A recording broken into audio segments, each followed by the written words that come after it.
hadn't realized until now just how much the town of Gistril smelled like pig shit. I would find that humans in general had an unmistakable aroma. It was foul when not bleeding. And for once I was grateful I was no longer counted among the swine. However, with that being said, I was desperate to be rid of my newly found senses all the same. The streets were littered with people as I traveled, very few even glancing at me as I rode through the streets, save for the occasional guard that was wary to a newcomer. The preachers grated at my mind as I passed, spewing their religion from the tops of their lungs like a rooster at high noon. Both were sounds I would have gladly stuffed out. However, I kept on course, keeping the horse's stride steady and not wanting to draw unwanted attention from the locals. The sky had turned an ashen gray, the clouds now overtaking the sun, making it easier for me to see as I moved. The people began to head inside, away from the storm. However, I moved with it until I reached what I was looking for. The clattering of the horse's hooves came to a halt as I pulled back on the reins, looking down at the ground as memories swirled behind my eyes. There was a stain on the stone that had remained from my fall, dull reds and browns that had long dried, only leaving a shadow of the events behind, and the shadow of my humanity. I sat there, just watching, deep in my own thoughts, before a boy came from one of the doors opposite me, carrying with him a bucket of water and breaking my concentration. "You there, boy, what happened here?" Not a pleasant thing to talk about, sir.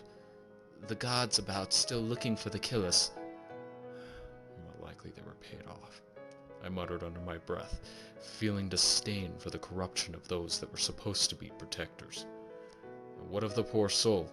Anyone come to claim his name? I wouldn't know much about that, sir, but I've heard others speaking of him being an outsider. No one has come to give claim to the loss of life as far as I know. No funeral was held, at least not here. The young man spoke, dumping the water over the mark on the ground, getting on his hands and knees and beginning to scrub. I got off my horse and walked over to him. He was young, and knowing how I was at that age, something told me that he'd heard more whisperings of things than he was letting on. Adults were often loose-lipped around the young, and thus it made them perfect sources of information that was easily bought. "What is your name, young sir?" He glanced at me as he worked, wringing out the dirty water into the bucket. Magnus Dorval."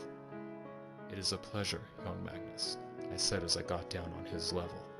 "Can you tell me more about the events here? I can make it worth your time." He looked up at me again, but seemed reluctant. I'm not supposed to talk to strangers."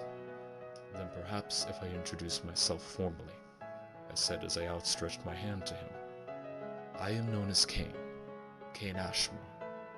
He instantly looked up at me then, now clearly having more information as a vague recognition sat behind his eyes.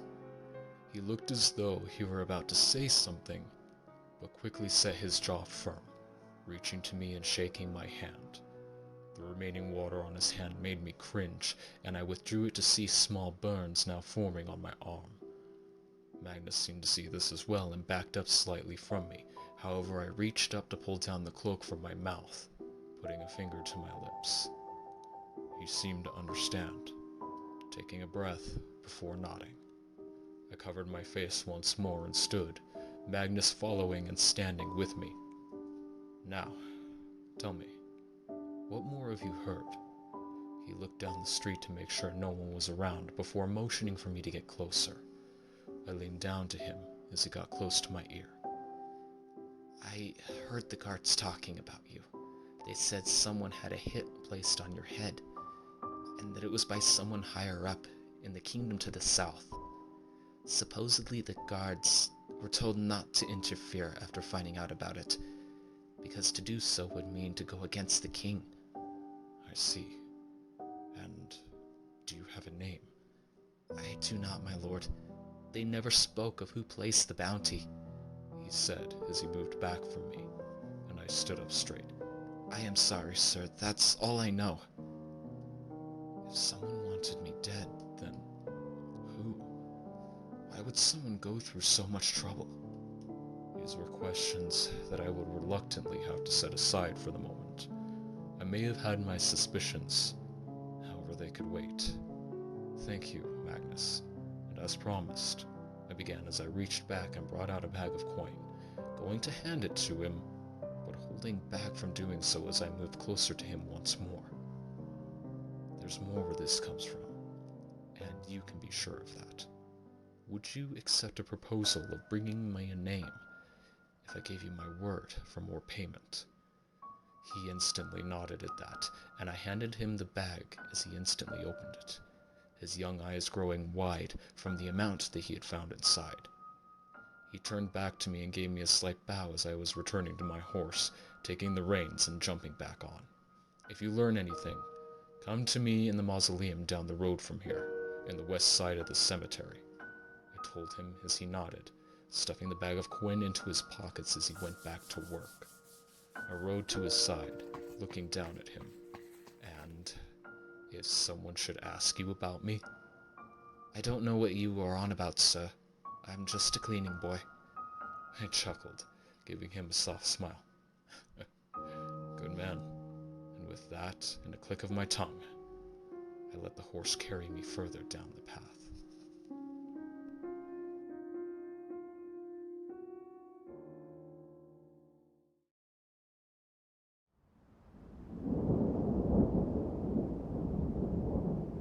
The distant crack of thunder accompanied me as I reached the tavern, my heart pounding as I remembered the insolent barkeep who'd all but kicked me out, a pitiful man who would turn down a freezing traveler to the cruelty of the night.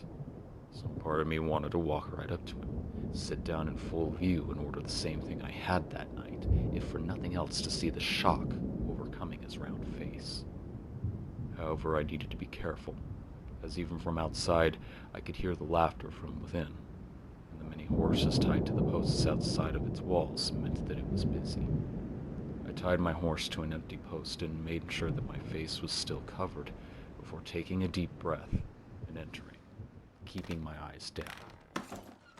Inside the tavern was ripe with life, nearly every table full of people who cheered in streams of drunken laughter.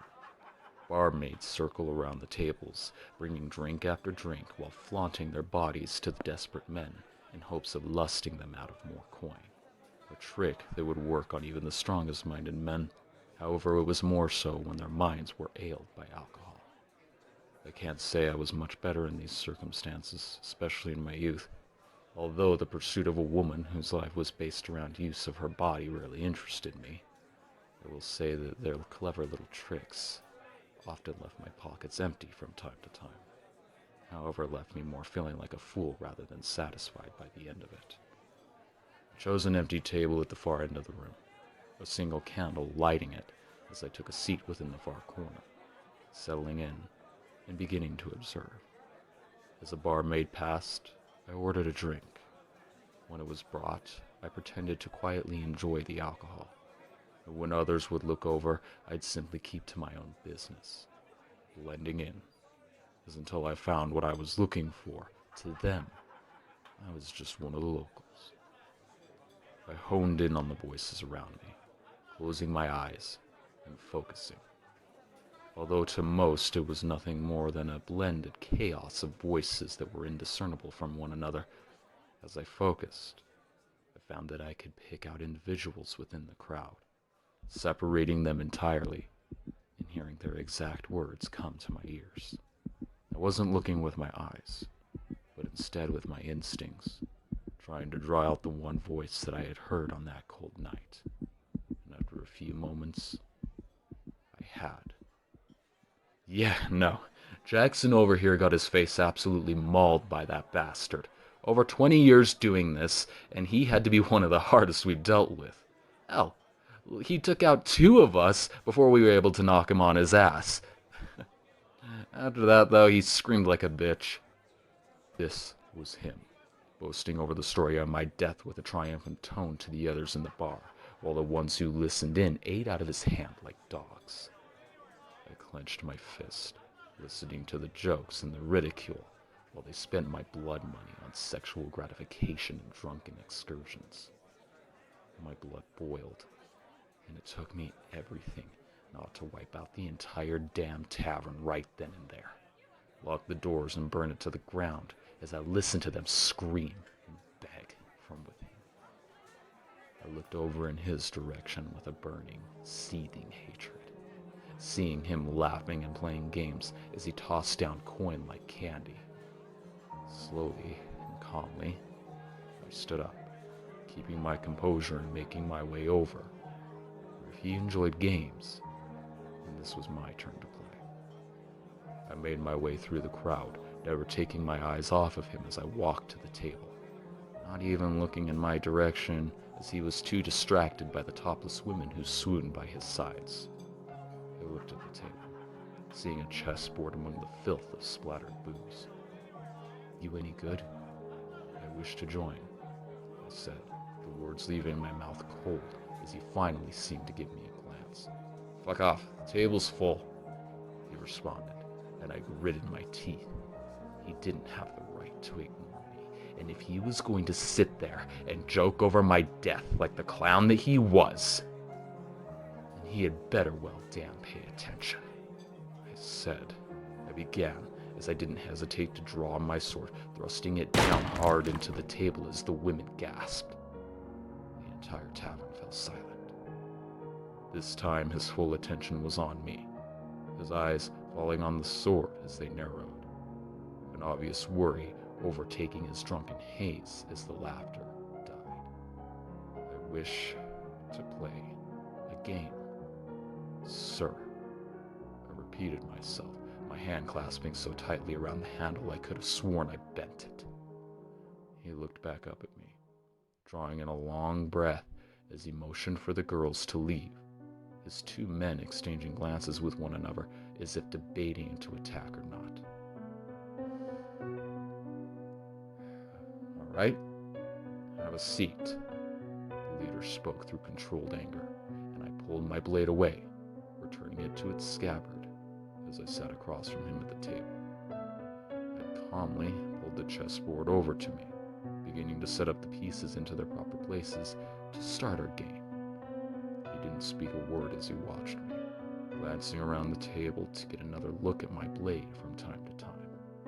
It was passed down to me, been in my family for generations, I said passively, continuing to set up the board so that we could begin. "Yes, I see that now," he said, scooting forward and resting his arms on the table, still watching me. By this point, most in the tavern had left out of fear for the potential fight that was about to come. A smart move, in my opinion. All the better that I had this man to myself.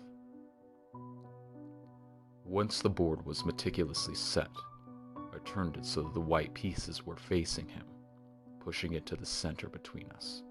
"Go on, then. White moves first." He sighed, looking down at the board before moving his first pawn. "May I ask the name of the man I'm playing with?" "You may, but I believe you already know the answer to that," I said, moving my knight in turn. "I believe you're right," he said in a more threatening tone, moving another pawn out. "And where are you from?" "Underground," I responded, still only watching the board, planning my next move. He narrowed his eyes at me once more, and I took some sense of glee, seeing his mind working so hard to put the pieces together. Right," he responded, watching me move a pawn, and he did the same in turn. I looked at the board and smiled, using my knight to take his first pawn. I have a certain connection to this game. My father would play it with me when I was a young lad," I said, as the man stayed silent, playing along cautiously. Another move, and he in turn took my knight. He would talk to me about strategy, how each move was important to both you and your opponent. With my next move, I freed my queen, taking her to the center of the board. How certain sacrifices could be made to have the stronger advantage. It's funny, really. this game is played. One move and you believe you're in the clear, as said as he moved out his rook, looking to take my queen. And with the next, you find that you have played right into the hands of the other. With my move, I took another pawn with my queen, moving her out of danger. And suddenly, when you believe that you have won, his move came next, his bishop seeking to put me in check, but freed the way for my queen. And you finally see that this was never your game to begin with. And with that, I made my move, pinning his king with my queen. Checkmate. Your 2 pawns for my knight. Now, I reached over, tipping over the wooden king on his side. I looked back up to him, seeing him sit back with his hand over his waist, clearly reaching for a blade. Deathly silence fell between us, my eyes burning with sadistic satisfaction at seeing him realize the situation that he was in. And finally, I myself broke the silence. Game over. Jumping up like a shot, we both moved at once, him going to draw his blade, and me driving my knee up into the other side of the table, sending it flipping into his face as his 2 men came next. Their faces were forever etched in my memory. I had crossed death itself for this moment, and in that moment, my mind was blank, save for one sole thought. I would kill. This time I drew my blade, growling in rage as the 2 men took turns taking swings at me, my reflexes now far outpacing them as I blocked every hit, slicing one in the legs and cutting the other across the eyes as I countered their moves. One now blind and stumbling, he turned to me and swung wildly, a pathetic attempt to get in as a hit as I kicked him hard in the back, hearing his spine snap as he was sent flying out the window. The other with his legs cut was crawling on the floor, what was left of the patrons of the tavern scattering like cockroaches as I picked him up by the back of his collar and proceeded to rip out his throat, soaking myself in his blood as the cover that was once hiding my appearance fell from my head to the floor, leaving myself in full demonic glee as I relished in my carnage.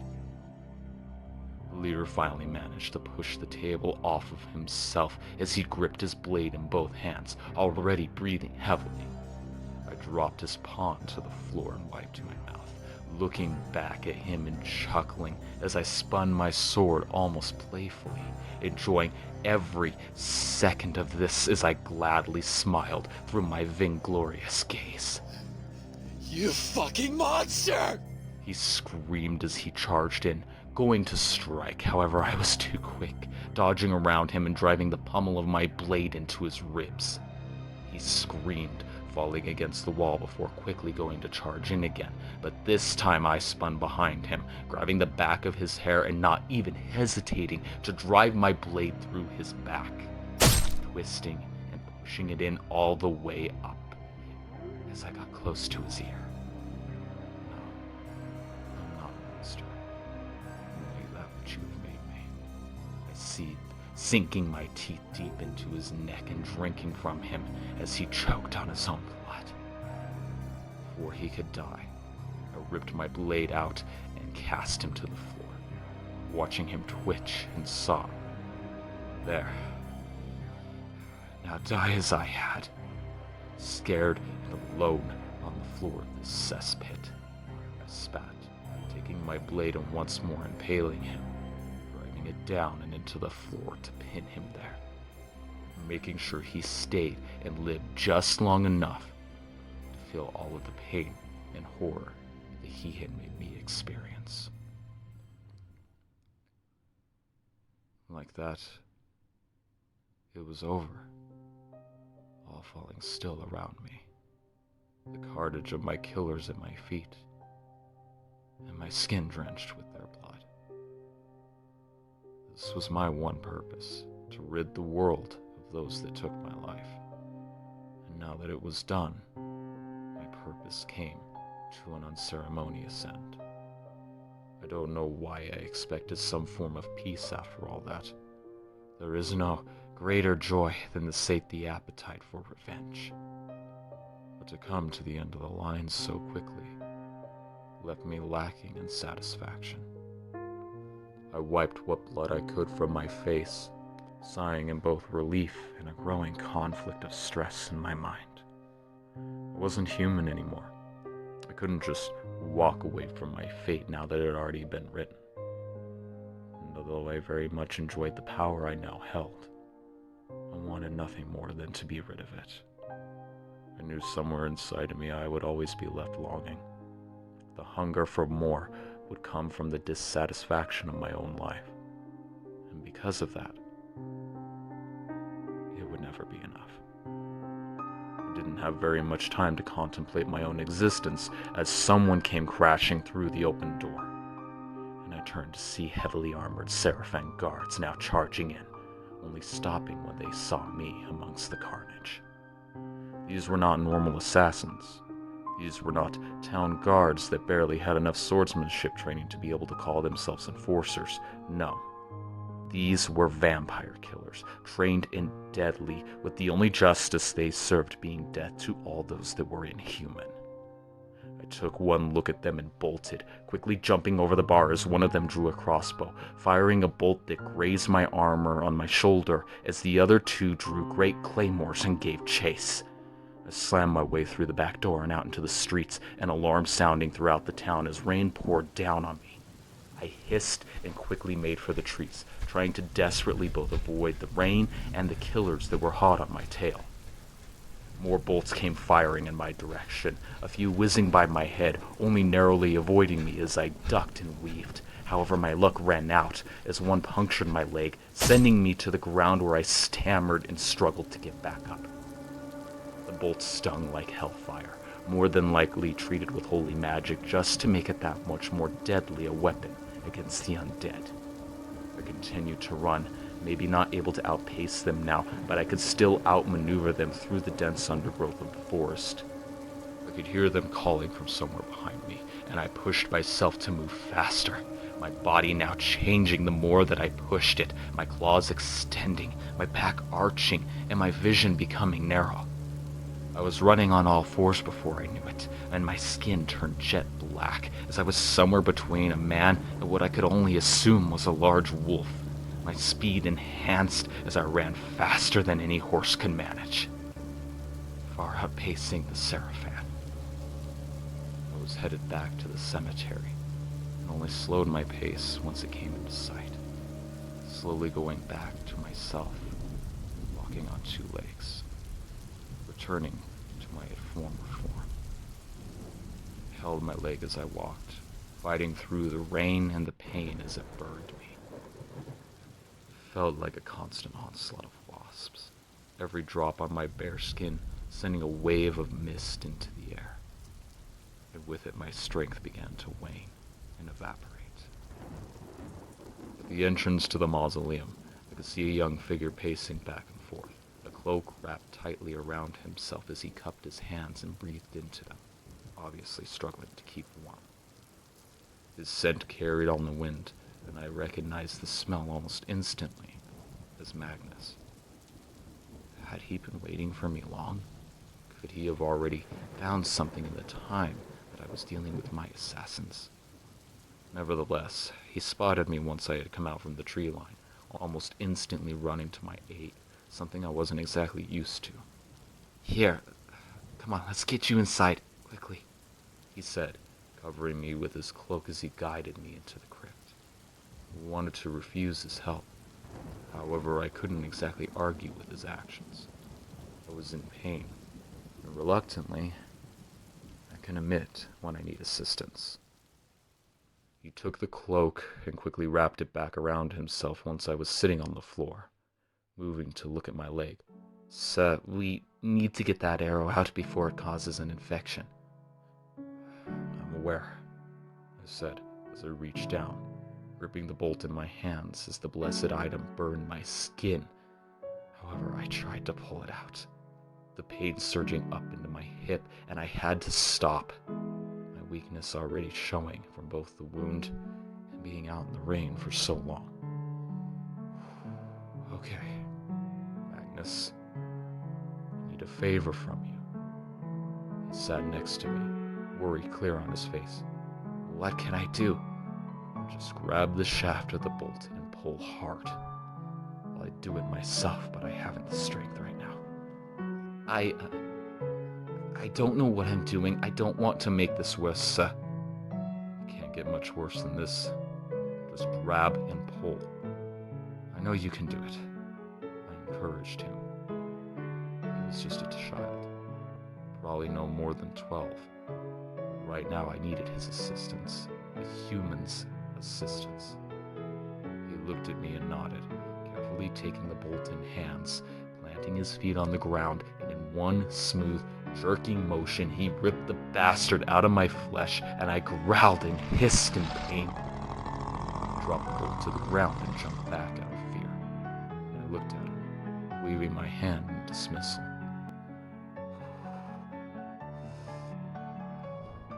It's all right. You're all right. I'm not going to hurt you. I had no idea if he entirely believed that, but it seemed to calm him as he relaxed a little, coming back over to me. I took a moment to rest before getting back up and beginning to make my way into the crypt, the soil calling to me. Why are you here to begin with, Magnus? Do you have the information we discussed? I asked, hearing him slowly following me, seeming unsure if he should. No. Forgive me, my lord. I do not. I heard the alarms, saw the guards, and I thought that... You were worried for me? I asked with a chuckle. You know what I am, boy. I don't think it would be wise for you to grow attached. Forgive me saying, but I don't really care what you are. I only want to help. You were kind to me. Kindness can be deceiving. It can be faked for gain or bought for a higher standing. Well, your coin didn't buy mine. Oh, really? And would you have come without the promise of money to begin with? Would you even be here if I hadn't paid for the information you gave? I asked, turning to face him.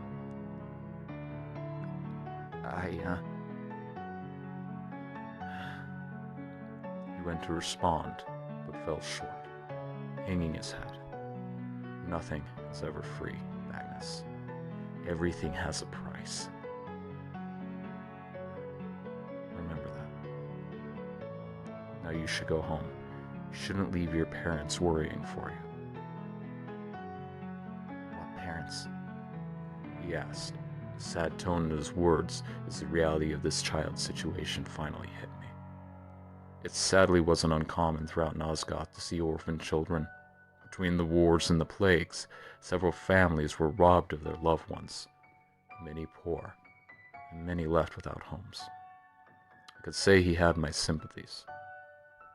However, I could not say I was surprised. I sighed, rubbing my head. Fine, just stay here for all I care. But I go to rest, I said, and with that, I left him alone. I wasn't quite sure what he would do around here, but I didn't see the harm in him staying. My quest was done. If he decided to kill me for whatever reason in my sleep, then at least I could go back to hell knowing I had nothing left to do in this plane of existence. I walked back over to the hole I had previously dug my way out of, going and laying in the bare soil next to it.